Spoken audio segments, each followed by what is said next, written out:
Uthman bin Hakim Al-Ansari, dia tanya Sa'id bin Jubair.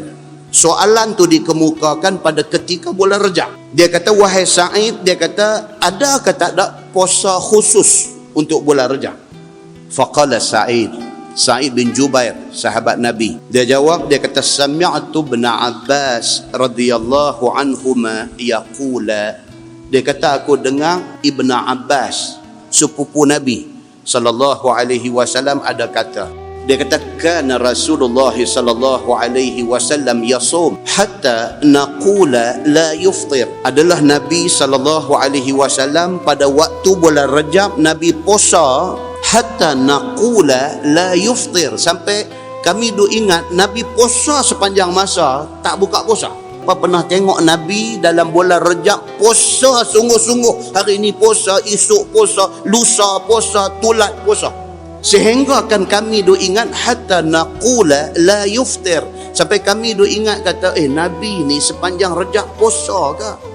Dan kata Abdullah bin Abbas, wa yuftir hatta naqula la yasum. Kadang-kadang bulan Rajab juga Nabi tak puasa, sampai hari ni tak puasa, esok tak puasa, lusa tak puasa, sampai kami teringat kata, bulan Rajab tak ada puasa kot.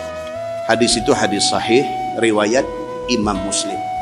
Imam An-Nawawi dalam nak memaham hadis ni, apa hal ni? Abdullah bin Abbas kata Nabi dalam bulan Rajab kadang-kadang puasa sampai hari-hari, sampai kami duk ingat sepanjang bulan Rajab Nabi puasa. Kadang-kadang pula Nabi tak puasa, sampai kami duk ingat Nabi tak pernah puasa dalam bulan Rajab. Imam An-Nawawi di dalam nak memaham hadis ni, Imam Nawawi kata, nak puasa-puasa, tak mau puasa sudah. Simple.